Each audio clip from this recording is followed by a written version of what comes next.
Hi, kitty cats. Is gender-affirming care for children beneficial or harmful? Politicians will have you believe children are being mutilated at junior high schools across the country. But those of us who receive gender-affirming care know it has the lowest regret rate of any medical treatment administered today. So, it's time to call bullshit on conservative rhetoric and talk about who that really serves. All right, by way of introduction, my name is Amethysta. I am a scientist, an author, and a podcaster. You can check the links below for more information about me and the work that I do. You're going to see my personal website, which is amethysta.io. You will find all of my social media networks that I'm on there. You can follow me for updates on everything I do. Good times. You will also see my professional website, that is genderidentitytoday.com. All of my articles and my podcasts are published there, as well as work from other contributors. So if you like what I'm doing, please consider subscribing at genderidentitytoday.com. You can get a subscription for as low as $2 a month. And if you want to contribute to Gender Identity Today, please contact me through my personal website, and because I'd love to publish your content. So the last link you will see there goes to coffee.com. You can send a tip as you see fit. And if you're on YouTube, I think you will see a shop now. I have there are some things that you can buy to support not just me, but also the transgender and trans adjacent designers that I've been working with. So kind of fun. There you go. This is everything that we got. I do want to say hi. I'm looking at Matt. Hey, Matt. Rainey, thank you for following. Rebecca, thank you for following. Dama Seano, hopefully I said that correctly. Hi. All right. Let me get to the topic today. So I got a question from a friend of mine. It's somebody I met through Substack, actually. And the question was about her transgender daughter. Now, we've emailed back and forth quite a bit about her transgender daughter because she's facing a lot of discrimination and disbelief for being transgender. So my friend asked me what I would say to an 8-year-old transgender girl. Now, I will admit I have tried very hard not to discuss minors, not to discuss youth, because I want to limit my discussion to adults. Adults are able to do more with their lives, and youth are not. So I also like to limit my discussion to science. Yes, Amax, I'm about to discuss them. Let me finish my introduction, and you'll see why I am discussing them. I didn't want to because minors get me into the political realm. I don't like to discuss political footballs, especially in the political climate that I'm looking at right here on my TikTok chat. And gender-affirming care is at the forefront of political combat these days. But people obviously want to hear about this topic, probably because it is at the forefront of political combat. Some people, including my friend, are afraid for their transgender children. And some people, maybe some who are here in the TikTok chat, are gleeful at the idea of molding every identity in their image. So, I am finally going to take a stand on what I believe gender-affirming care for minors represents. Now, as per usual, if you've ever seen any of my content or if you've read my articles, you will see that when I talk about the effects of being transgender, I use my story. Now, I've been criticized for this. I just talk about myself too much, like I'm some sort of narcissist. But I do this because my story is the only one I can discuss intelligently. And that's not just me, that's the human condition, because nobody, not even the politicians who are making these decisions, can talk about or make decisions about experiences they won't even attempt to understand.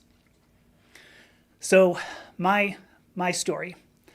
When I look back, when I was probably 8 years old, maybe 12 years old, through the lens of how fulfilled and whole I feel now, I believe very strongly I would have felt better then if I could have gotten gender-affirming care. Maybe I would have thrived more as a youth. Probably I wouldn't have attempted suicide at 8 years old, then again in college, and then again in graduate school, and after I started working. So Jack, by the way, thank you. Jack says he's sending love. Thank you so much. Casey hopefully I got that right. My pronouns are she, her. Thank you so much for asking. So maybe, when I talk about, I think my life could have been better, you can go, well, Amy, how do you know that? How are you going to quantify that? Hey, great question. But I think that if I could have felt even a little bit better over the course of 4 decades now to where I am now, my life probably would have taken a very different direction. I mean, I think I probably wouldn't have been in relationships just to feel that I had some sort of value as a human being. I probably wouldn't have gone into molecular biology with the idea that I needed to fix myself.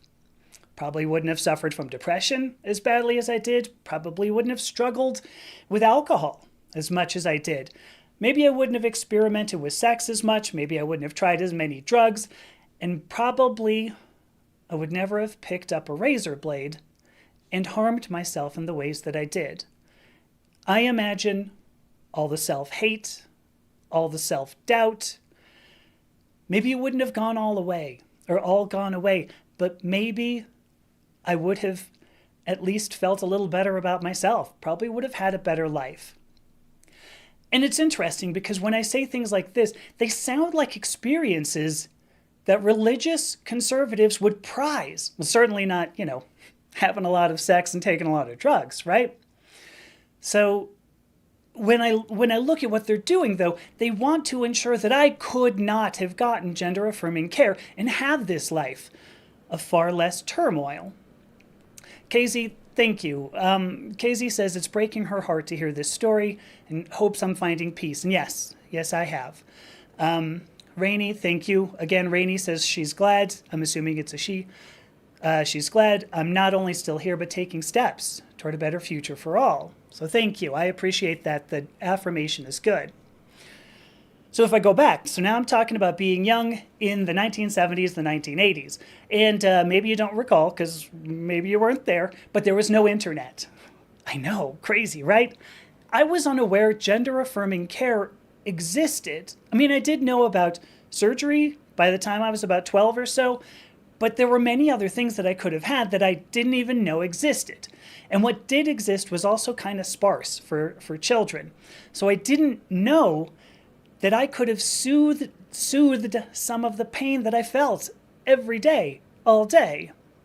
And then I think about this and I go, in the end, I think my ignorance of gender-affirming care was probably good, because I had to look for other ways to mitigate all of my pain.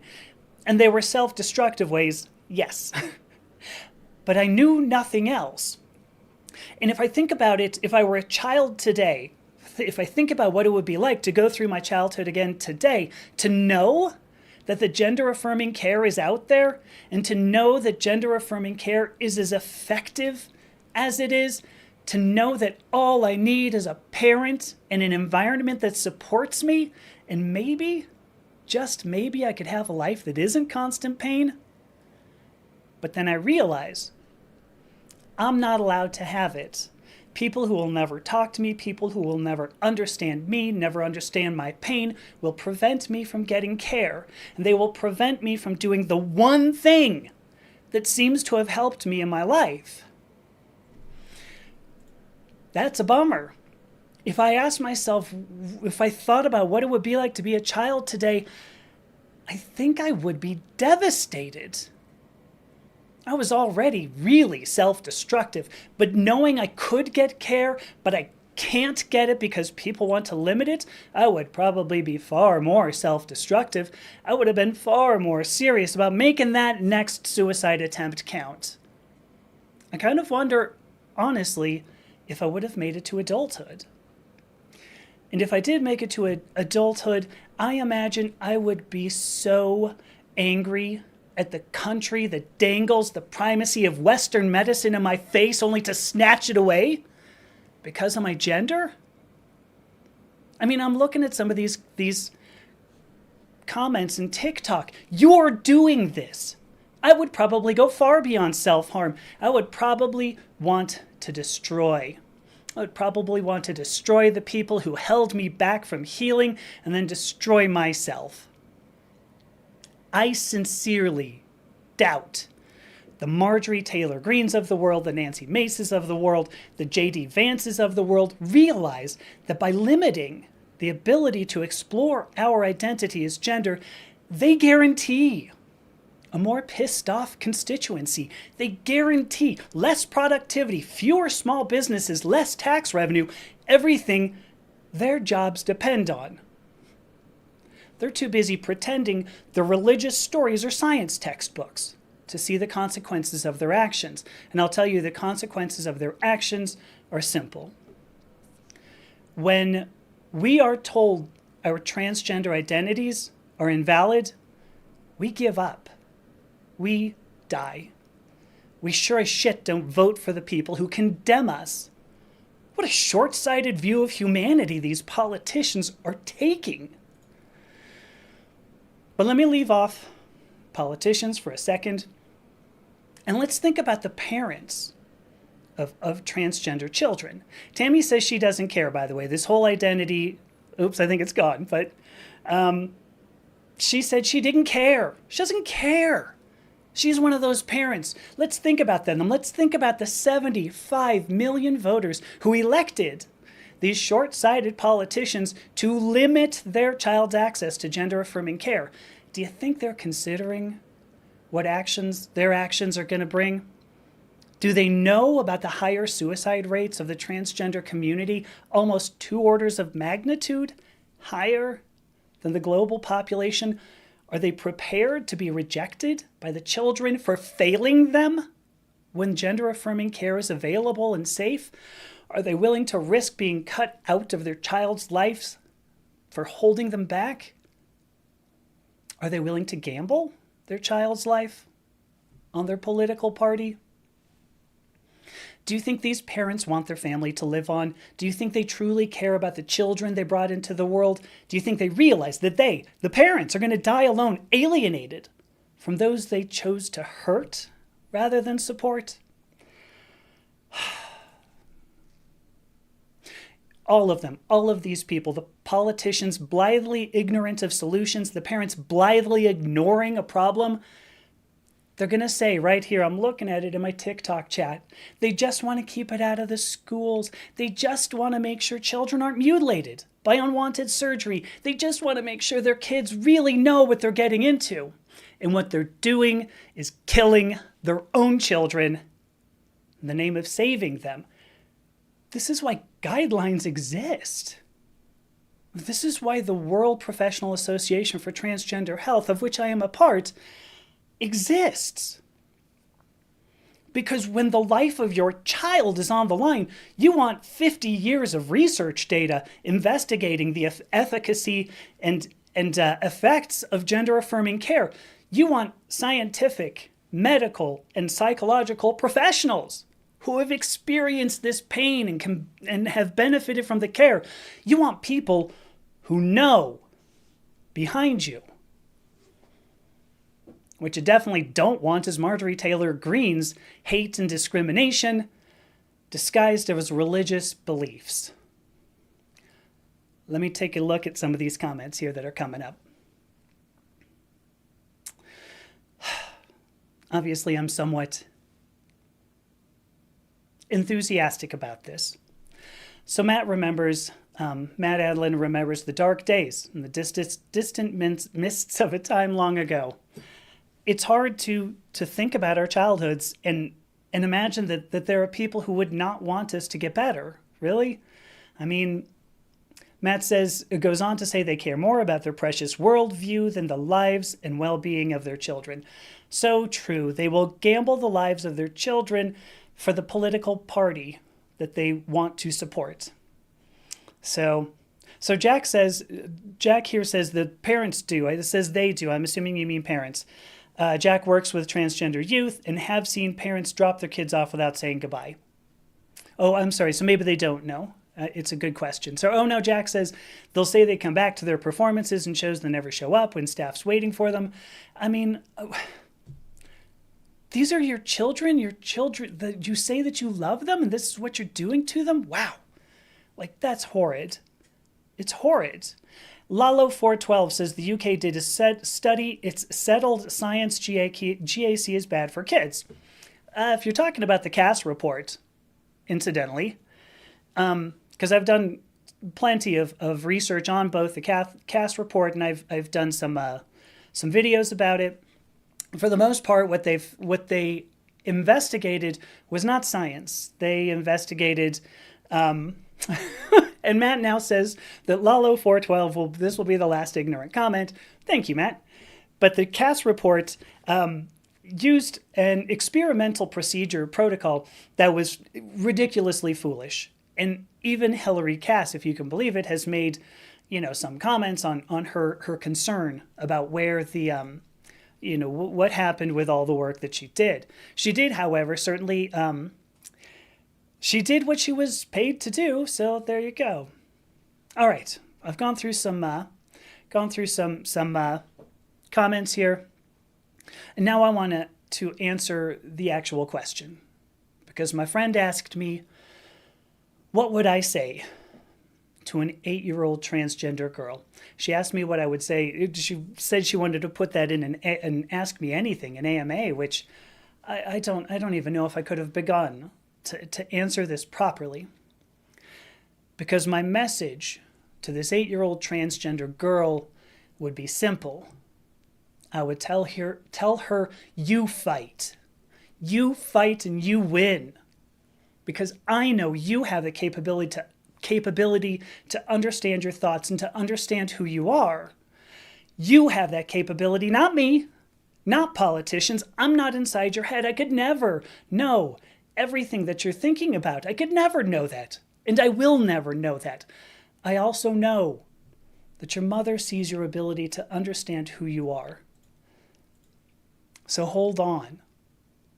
We're doing what we can for you. Hold on. I'm trying to do this here, now, today. I know you are the future of this world, our society, our species. I will not let you go so cheaply. You hold on, knowing we believe in you, and we see you, and we love you. You hold on because we need you. Despite all the other messages you're getting today, we know we need you. So this is really all I wanted to say in this particular stream. I hope I live to see a day when actual science is used to make laws, not religion-tainted dogma designed just to rile people up.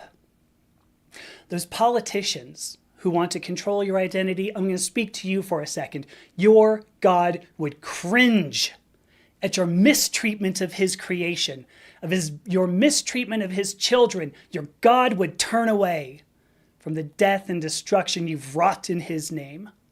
You fail an 8-year-old girl in the name of your religion.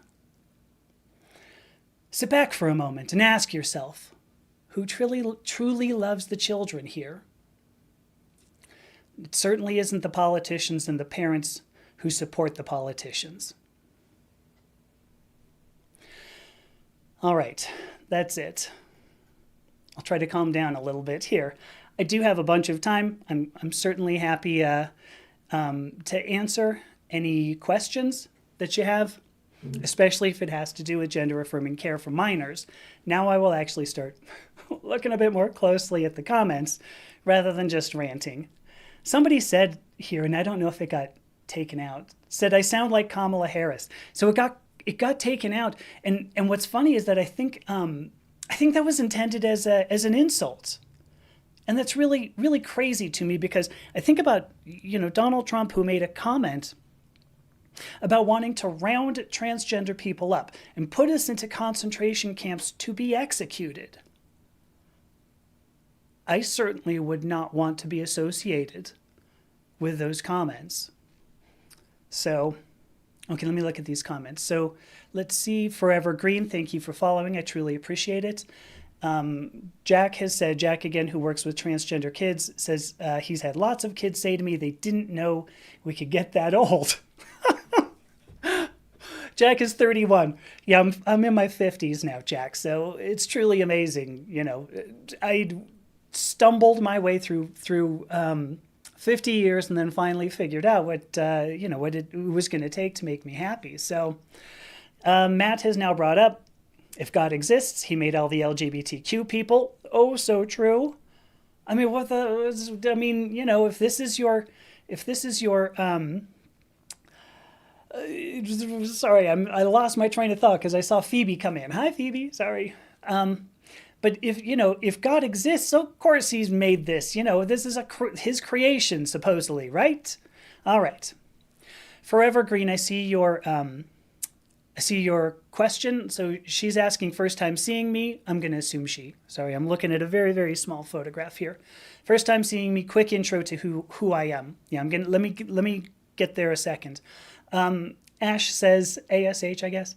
Your hair is so cute. Thank you. Do you know, I just got it done. I just went to the stylist on Wednesday, and she put some layers in it that I can't really get it to look right. But anyway, she put some layers in it, so now it's all bouncy and fluffy. And I'm kind of loving that. Okay, so Matt also asks, can I lay out the WPATH guidelines? Sure, I will absolutely do that. CM Burns says, thank you for being here. You're so welcome. Thank you. Miss Solo Dolo, thank you for following. All right, let me see. What were we? Oh yeah, so sorry. Quick intro to who I am. I am, right now what I do is content creation. And so I write articles and I do podcasts and now these live streams. I do all of this for the transgender community, but I started off in molecular biology. I actually started off, I went into genetics because I wanted to try to fix the things that I could already tell were wrong with me. And that was by, gosh, I don't know, how old are you in 6th grade? 11? So by 11 years old, I was thinking about this. So I wanted to fix myself. So I went into biology. Ultimately, I ended up getting a Ph.D. in chemistry.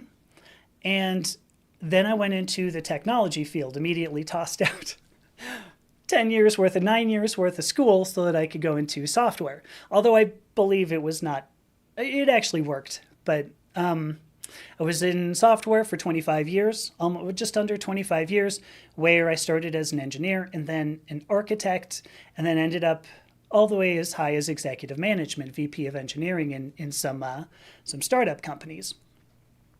And so then I started gender-affirming care, and everything got so much better. So I retired I retired in general, really, and now I've moved over to doing content creation, like these live streams, because I know how much gender-affirming care can help. I know how much better I feel. And so that is why, that's the quick intro to who I am. For the last a little more than 2 years, 2 years and a month, I've been writing and doing all of this work here. And if you want, you can go to amethysta.io and genderidentitytoday.com and see most of the work that I've done. There are some parts that are only published in one place, like Medium or Substack, but that's who I am. Hopefully that was enough.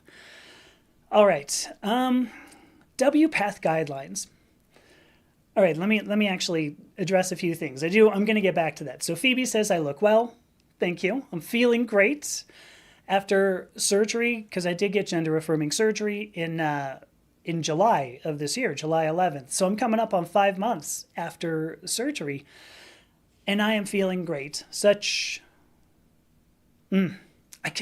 so hard to describe the benefits of gender-affirming care. So hard.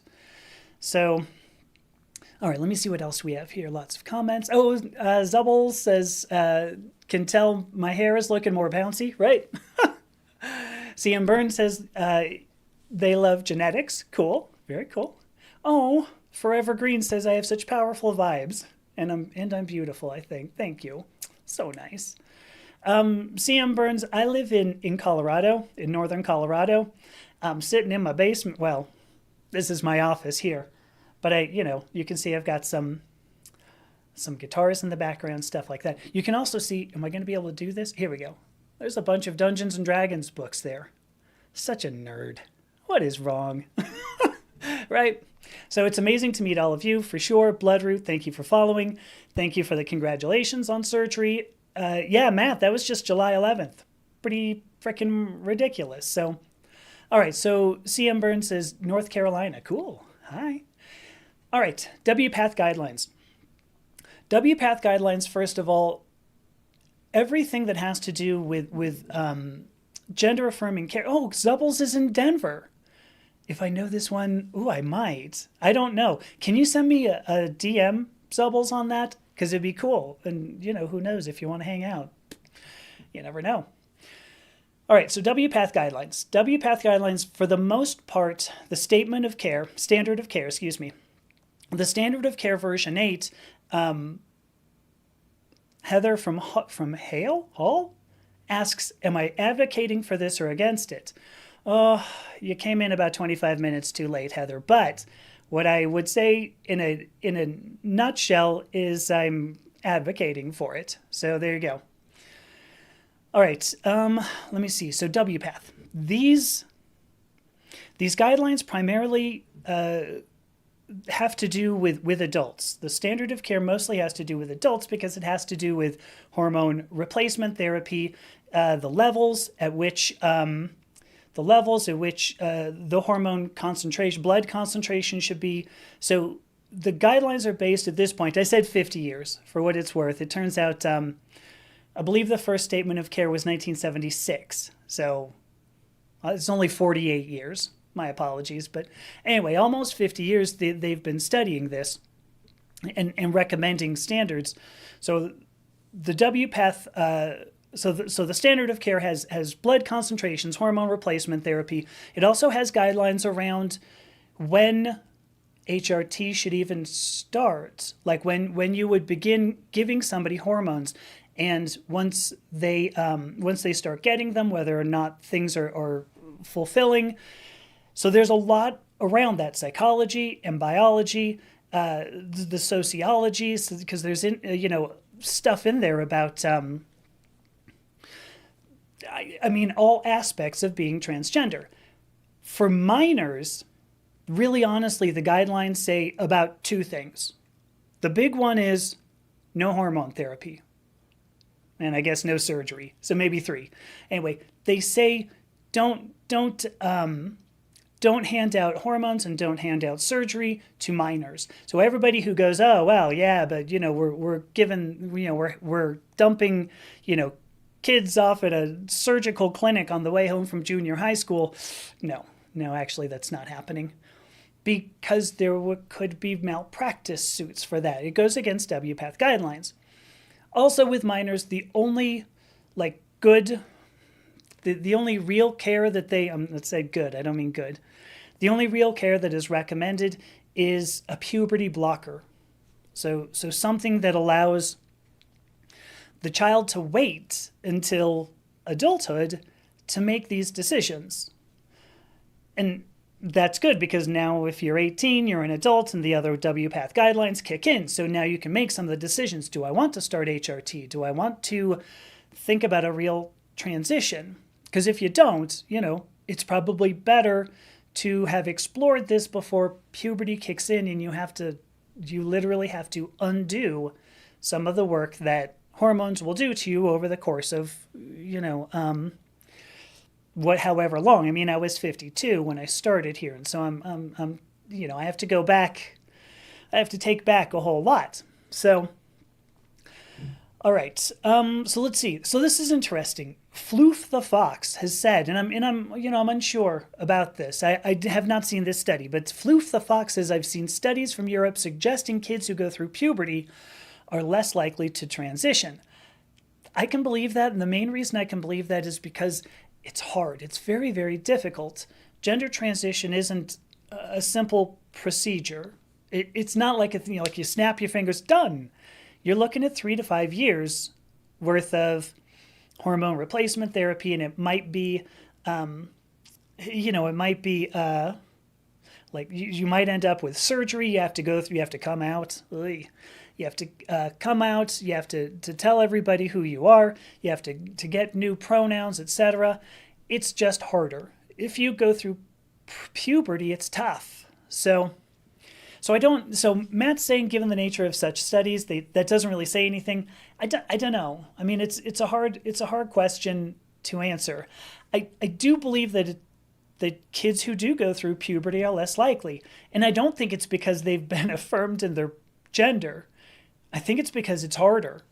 And that's about it.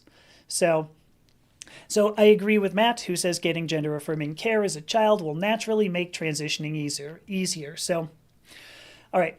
Hopefully I said enough about the WPATH guidelines. I know it's just a 200-page document, a little tough to go through everything in 5 minutes. But for the most part, when you're talking about minors, it advocates only puberty blockers until they're an adult, and certainly restricts hormone replacement therapy, and certainly restricts surgery.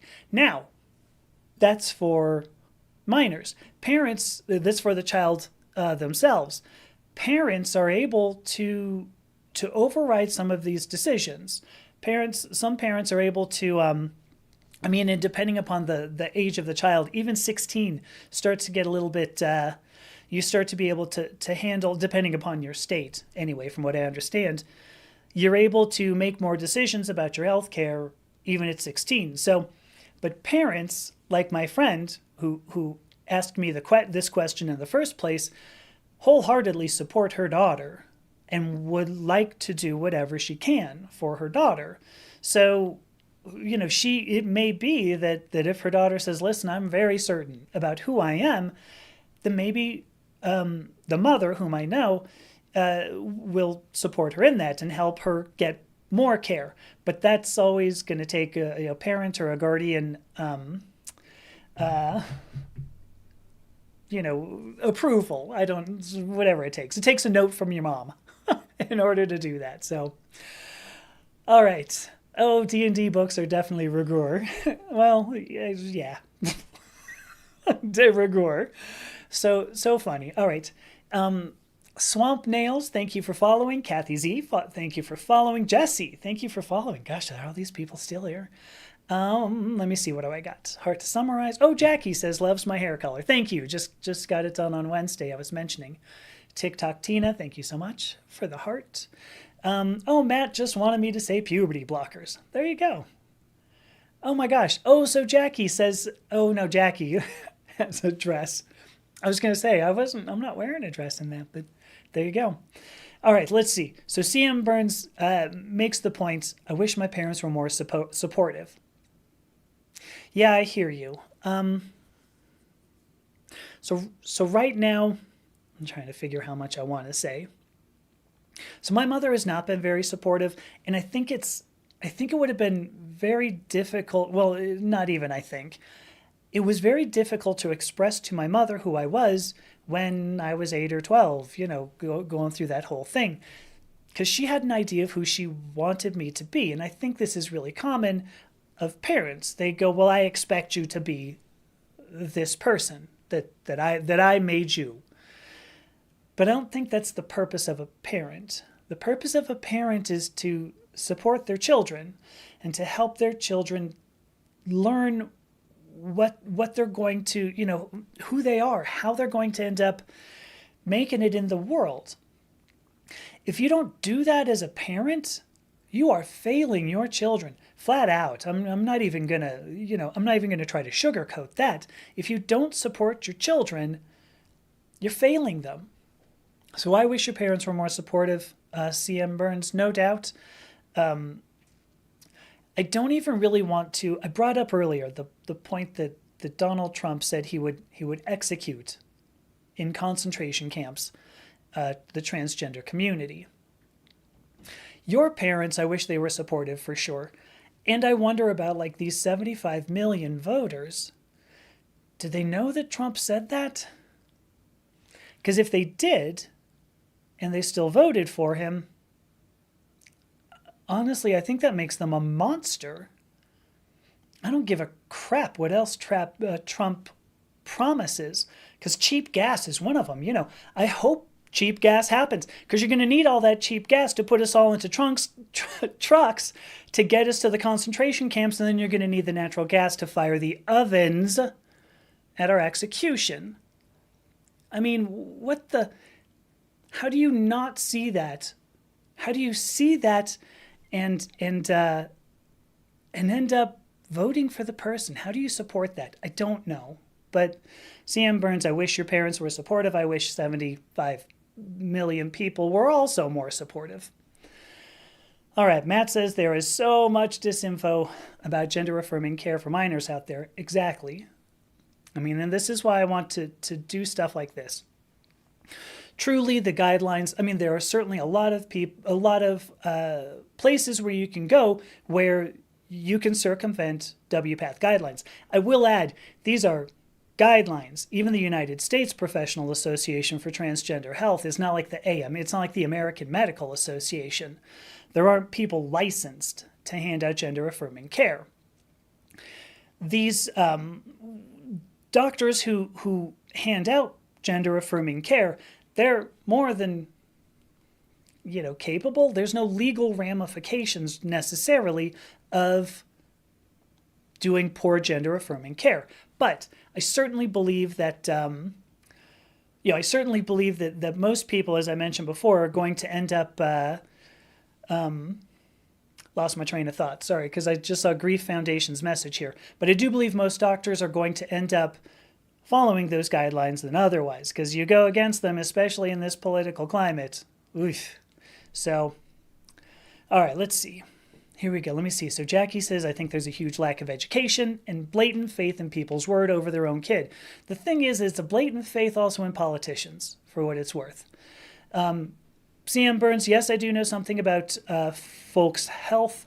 They are good from what I understand. I go through a different telehealth system called True You, which is actually based in Colorado, in Longmont, who would think. So I don't know if Izzy is asking me would I like to debate. Sure, what the hell? Reach out to me. What I would do is actually probably talk to you on a podcast. I don't know where you think, I was going to end up getting, doing a debate, but there you go. So Matt, very true. You can get HRT. You can get our HRT not going to a GP. Actually, if you're for reals, getting it without a prescription. Good point. So, all right. So let's see. Miss Shizzle asks, how did I get here? How did I end up here? You clicked on it, babe. I don't know what to tell you. That's odd. All right. So here we go. So Phoebe in YouTube here, looking at this, Phoebe says, did Trump say that? Wow, that's an escalation. Very true. And Grief Foundation has now asked me, where did I get that claim about Donald Trump? I don't have it sitting immediately here. Grief Foundation, if you want to reach out to me, and I'll dig it up. Phoebe says she can't find a report of it, and yet I ended up saying that to somebody else who looked it up and did find it. So, I saw it in some political speech somewhere. Probably saw it on TikTok. So, all right. Angela Walker Scott says, she was lucky my mother accepted me when I came out to her in my 20s in the 1980s. And at that time, people didn't know what a trans person was. Oof. So true. In the 1980s, because I would have been, a teenager in the 1980s. And I knew that there was, like I said, I knew there was surgery, but that's not the same as widespread understanding of what the transgender community was, which is fascinating because if you look back, not even all that far, because, if you go to the 1950s, it was 1953, 1952, 1954, early 1950s, when Christine Jorgensen came back from, Norway? Now I'm trying to remember. I'm blanking. But Christine Jorgensen came back, and there was a whole a ticker tape parade for her. We were like, look at the benefits of modern science. Not only can we, cure whatever, we can even turn a boy into a girl. It's G.I. Jane. It was a big, huge thing. We were happy about the transgender community as far back as the 1950s because it was proof that we had this science that could override almost anything. And now we have this science. Now we have people pitching science as saying we cannot. This is always going to be who you are. How much has changed in only 70 years, which is not that long of a time in the history of science, first of all, but especially the history of humanity. So, all right, let's see. Izzy, listen quietly or leave. Eek. So let's see. Nascent Peptide 74 says True You. So maybe you know about True You. So let's see. Jackie says, I've seen my friends struggle from teen. I'm sorry, I'm not getting this now because their parents. I'm not entirely getting that, Jackie, but I think what you're saying, you've seen teenage friends struggle because they can't get gender-affirming care, maybe. I'm not entirely sure, but if you want to rephrase. All right, CM Burns says they're now worried because, your advisor from Folks is no longer available. Ooh, yeah, okay. So True You does a good job. I am not an endocrinologist, obviously, but if you want, I'm willing to talk to you a little bit about it. I don't know. Let's see. Patrick makes a good point. If you self-identify as an activist, then you aren't nonpartisan. You're biased. I'm not going to disagree. In fact, I started off this live stream by saying I didn't want to get into politics. I never wanted to talk about politics because it turns into, hey, cite your claim here. Go find this one place where a politician made a stupid comment. Agreed. And I don't want to debate politics. What I want to do is talk about science. I want to talk about what it means to be a human and to find your own identity, to find your gender. So yes, I'm biased, and I've tried really hard not to talk about it. Chances are good after this particular live stream, I may not talk about it again. And but you're right. I'm absolutely biased. I'm biased for my community, that when you know your gender is not what social expectations think they should be, it hurts. Yes, I'm biased because I am transgender and I know what it means to have gone through what I did and now to feel how I do. And if you don't understand that, you sure as flying hell should not be writing laws about it based on, a verse of Genesis. All right, let's see. So, yeah, Izzy, do you want to outlaw gender-affirming care? Because, oops, Izzy's gone now. Bye, Izzy. All right, Patrick asks a good question. This is a really good question. Do I ever coach gender-confused men not to transition? What I coach, Patrick, what I coach is exploring gender. Does that mean transition? For many of us, yes. But for many of us, no. There are interesting statistics. If you look at gender, in fact, actually some of the Cass report is based on this. When you look at children, if they get gender-affirming care young, 12 between 12 and 18, which is what the Cass report studies. If you look at children who get gender-affirming care between 12 and 18, a decent percentage of them don't go on to transition. All they wanted was to be able to figure it out. And so when they stop the puberty blockers, normal human biology kicks back in, normal human endocrinology kicks back in, and then you've got the rest of your life. But you were at least able to choose. You were at least able to explore. And I believe very strongly that each of us needs to explore this. Because if you don't, how do you know what you like? Like Patrick, if I were to ask you directly, do you like persimmons? And you go, what? I have no idea. Yeah, exactly. Go explore that. Go get a persimmon. If you are a gender-confused man and you go, well, I'm confused, I would say, go put on a skirt. See what happens. Did that kill you, Patrick? Did that harm you? No. You have to explore your identity, and we have to explore our identity. There's nothing crazy about that. There's nothing different about that you need to limit, that you need to regulate. So let's see. Phoebe says, and then when we get desperate, it's used as evidence we're mentally unwell. Ooh, isn't that true? Those high suicide statistics. Suicide. All right, Monk, actually, that was funny. Monk says they know a guy who was mortally wounded by a skirt. I'm giving you, there's your props for that. Well done. It was funny. You made me laugh. All right, so Phoebe says, when we get desperate, it's used as evidence we're mentally unwell. Yeah, it's kind of ironic because when we feel so badly about ourselves, oftentimes, I've mentioned suicide statistics, mental health for the transgender community is generally really bad. Generally really bad. We also tend to face discrimination in housing, the housing market, trying to get and keep housing. And so we'll also be pointed as, look, they can't even keep a house. We also tend to be discriminated against at jobs. We don't find jobs as easily. We don't retain jobs as easily because sometimes people are uncomfortable.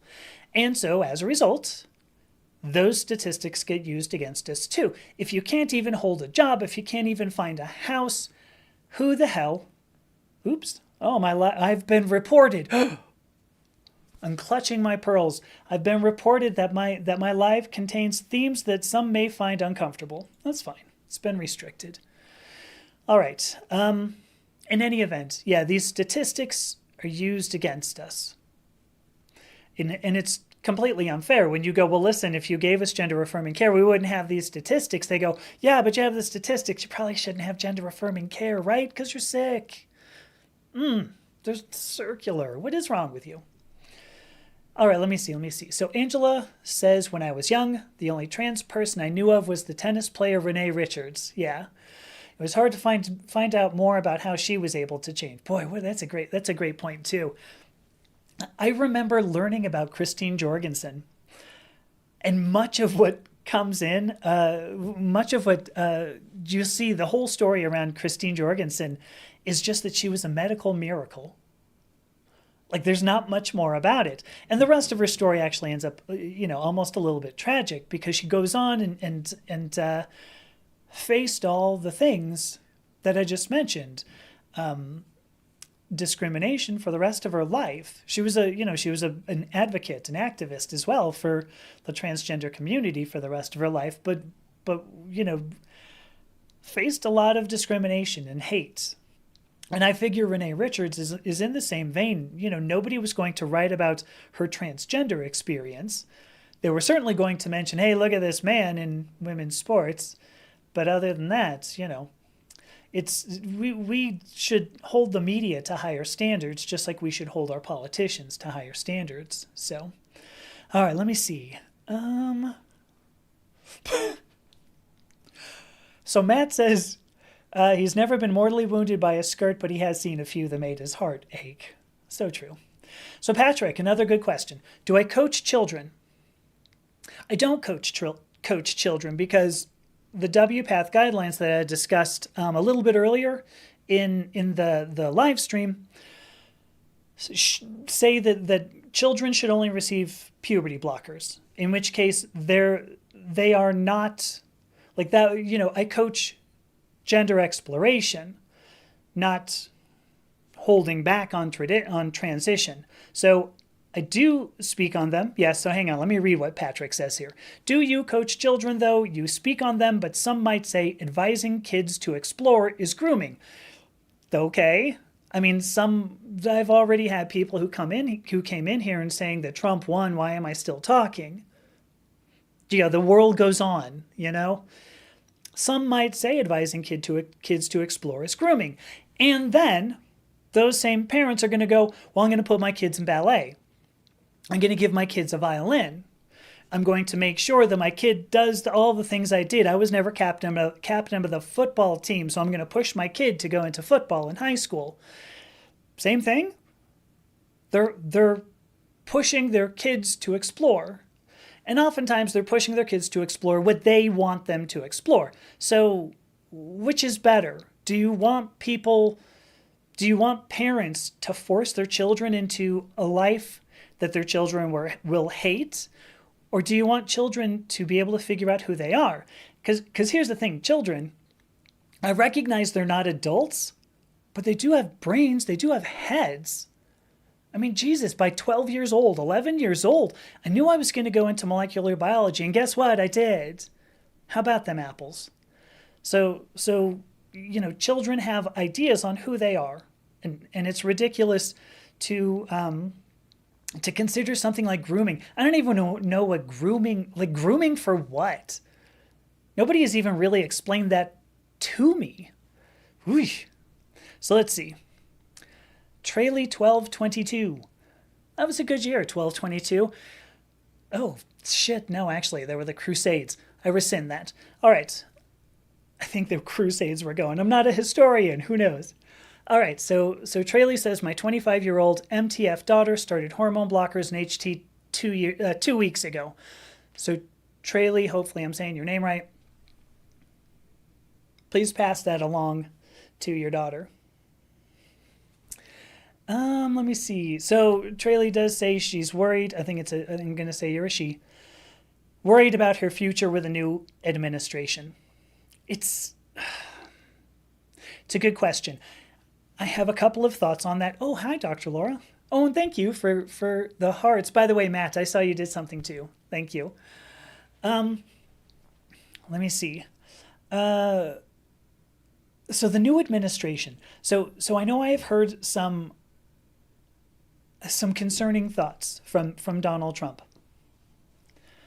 And I don't always want to address them because I think the guy says a lot of things that even he may not know about. I'm not even sure he recognizes when he says certain things and that they would be, misconstrued or taken exactly as he's saying. So I'm concerned as well. But I will say this. And this has been rolling around to my head now for just really the past, maybe weeks or so. What's been rolling around is quick, which is just that if you see somebody who wants to harm a member of your family, I think your family should come first, not your political party. I don't think you should gamble the lives of your family and say, well, did Trump really mean that? Is he going to be able to do that? I wouldn't gamble my family like that. I wouldn't assume the best. Because that's a frightening thing to say. Some of this is very frightening. And I don't... So I'm worried. No doubts. I'm worried about all of our future in the new administration. And I hope that what ends up happening is that we're cool. I hope. But I will certainly say I don't think I'm going to breathe easily again until 2028. I don't know. All right. So now I'm going to go back to YouTube here. So Grief Foundation. I'm going to get to you. Supercalifragilistic. Going to get there. Grief Foundation says, Amethysta, would you have followed gender-affirming care as a kid if it meant you couldn't have become a parent? So this is a nice hypothetical, because what I didn't talk about in my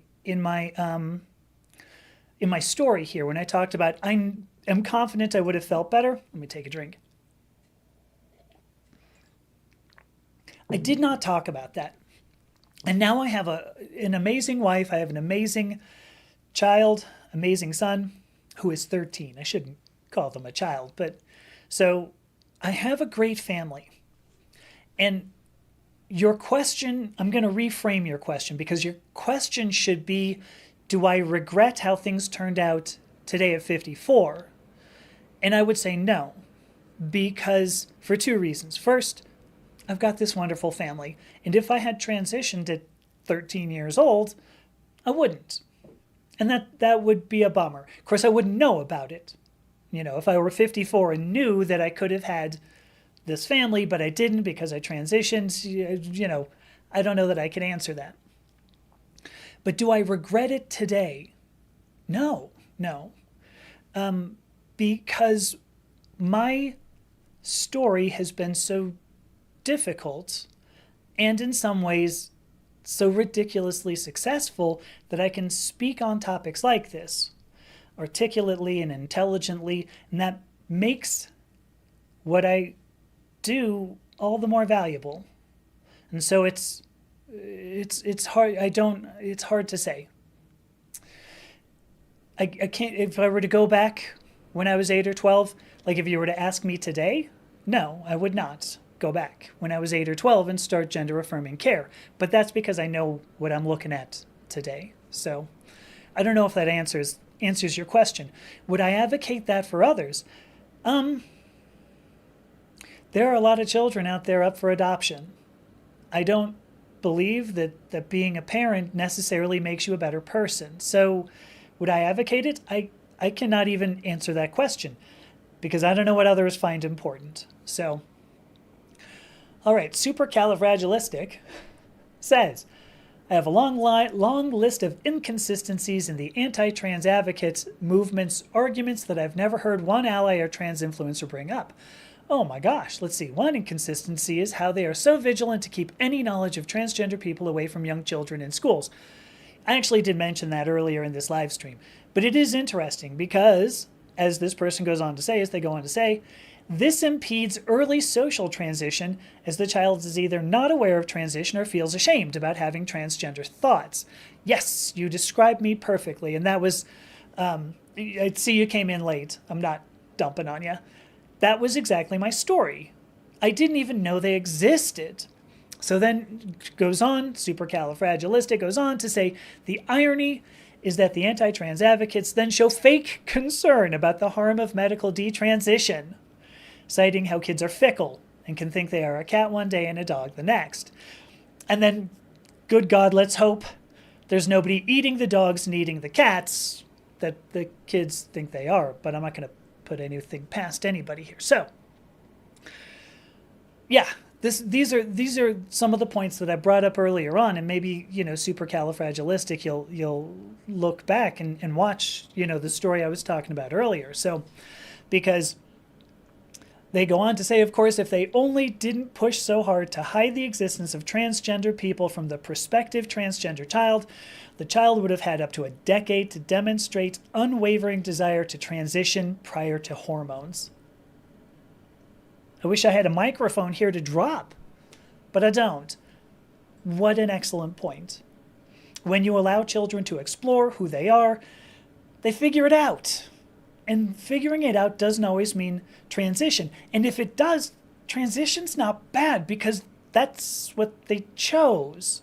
So, why is that bad? Why should that be considered bad? So, because again, it's parents or politicians who say, I don't want people to be what I don't want them to be. I don't know how else to put that. It's disguising hate and discrimination as false caring. How did you put it? You called it a fake concern. Perfect. All right, let me see. I'm going to go back here to TikTok now. Yes, Dr. Laura says people have made politics their religion. God, haven't they? Oh my gosh. I mean, I've seen pictures of... No, I'm not even going to talk about it. Traley, I'm happy you found me too. Let's talk. I mean, I'd love to talk more about your daughter too. Not in a creepy way. Hi, Elsa. Oh my gosh, is this my niece, Elsa? Hi. Isn't that funny? Thank you, Sarsaparilla Jones, for sending me a little gift. Dot. I'm just going to call you Dot, which is short for Dorothy, right? So maybe if you're Dorothy, I don't know. All right. But Dot says, I've been on HRT for 5 months, but struggling to socially transition. Do you have any advice? So Matt is in response says, find a safe place to be out in and go there. I wholeheartedly agree. It's 2:00. It sucks that I just got this question right now. I was going to shut this down, but I do not want to lose your question. If you can reach out to me directly on DM, even better. If you want to go to my website, and I'm actually speaking to all of you out there. I don't know how many people we have sitting out here, but everybody from now into perpetuity, to, you know what I'm saying, perpetuity, sure.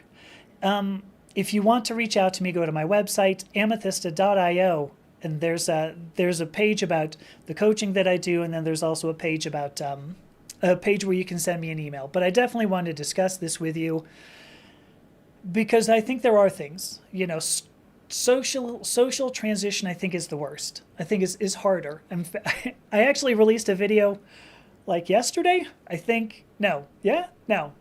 Yes. Who cares?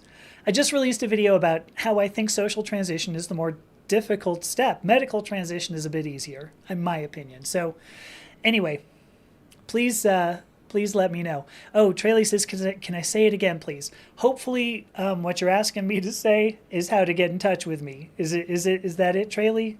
As you answer, I'm going to go back to Angela, who says when she was young, she wanted to get female hormones, but because I didn't know enough about being trans, I could not get the courage to ask, which I regret. And Grief Foundation, I don't know if that adds to my story for your question, but we do regret. There's a lot that I regret and some things I don't. You know, I wish I could have transitioned earlier. I think my life would have been better, but I know it would have been different. And Angela, presumably you're saying the same. All right, Traley, the way that you can get in touch with me, there should be a little scroll here thing that's going through a few URLs. Amethysta.io is my personal website. You can find all the social networks and stuff. But there is also a contact page and there is also a coaching page. So, all right, that's all of it. It's now 2:01. I just want to say thank you to everybody. I'm saying thank you to Grief Foundation for your excellent questions, supercalifragilistic. Angela, Phoebe, thank you so much for being here and for all of your comments. Everybody who contributed in the TikTok live chat, thank you so much. And to Matt Adland, I'm just going to give you another big ol' heart because you're the greatest of all times. And I mean goat in the very best way, believe me. Although I do want you to make another video in which you go, ooh woo. It's too damn funny.